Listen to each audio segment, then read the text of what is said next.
നമസ്കാരം. ഏവർക്കും പാമ്പാടി വാർത്തയിലേക്ക് സ്വാഗതം.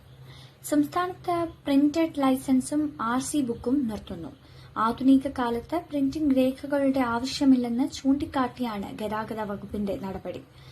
ആദ്യഘട്ടമായി ലൈസൻസ് പ്രിന്റിംഗും രണ്ടാം ഘട്ടത്തിൽ RC ബുക്ക് പ്രിന്റിംഗും നിർത്തുമെന്ന് ഗതാഗത കമ്മീഷണർ അറിയിച്ചു.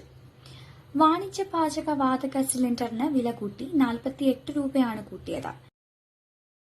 ഏറ്റുമാനൂർ ക്ഷേത്രത്തിൽ നവരാത്രി മഹോത്സവം 2024 ഒക്ടോബർ 3 മുതൽ 13 വരെ വിവിധ കലാപരിപാടികളോടുകൂടി നടക്കും. വെള്ളൂർ റീത്തുപള്ളി നൊങ്ങൽ റോഡ് നന്നാക്കാൻ ഇതുവരെയും സാധിച്ചില്ല.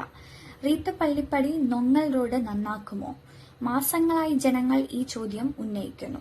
തകർന്ന് കിടക്കുന്ന ഈ റോഡിൽ സമീപവാസികളും വെള്ളൂർ സെന്റ് തോമസ് ഓർത്തഡോക്സ് പള്ളി, സെന്റ് മേരീസ് യാക്കോബായ സുറിയാനി ചാപ്പൽ, MG യൂണിവേഴ്സിറ്റിയുടെ ഗവേഷണ കേന്ദ്രമായ tropical institute of ecological science, മറ്റ് മതവിഭാഗങ്ങളുടെ സെമിത്തേരികൾ എന്നിവയിലേക്കും എത്തിച്ചേരുന്ന നൂറുകണക്കിന് ആളുകളാണ് റോഡിന്റെ പരിതാപകരമായ അവസ്ഥ കാരണം ബുദ്ധിമുട്ടുന്നത്.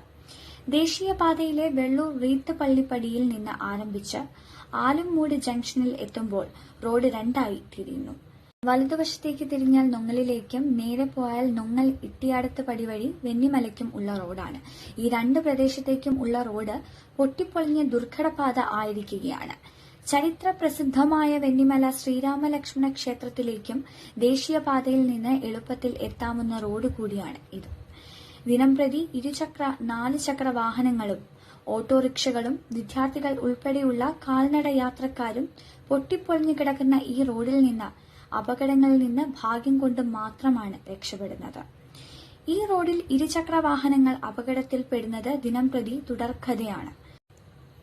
പ്രദേശവാസികളുടെ വാഹനങ്ങൾക്ക് ഈ റോഡിന്റെ ശോചനീയ അവസ്ഥ കാരണം കേടുപാടുകൾ ഉണ്ടാകുന്നത് നിത്യസംഭവമാണ്. ആയതിനാൽ അധികൃതർ അടിയന്തരമായി ഇടപെട്ട് ഈ റോഡിന്റെ ശോചനീയാവസ്ഥ മാറ്റണമെന്ന് നാട്ടുകാർ ആവശ്യപ്പെട്ടു. നാളെ ഒക്ടോബർ 2 ഗാന്ധി ജയന്തി രാജ്യത്തിന്റെ വിവിധ ഭാഗങ്ങളിൽ സേവന ദിനമായി ആചരിക്കുന്നു.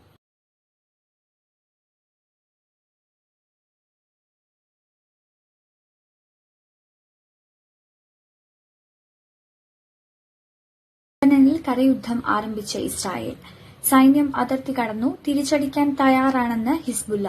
കഴിഞ്ഞ രാത്രി ഡമാസ്കസ് ശക്തമായ ആക്രമണത്തിനിരയായി.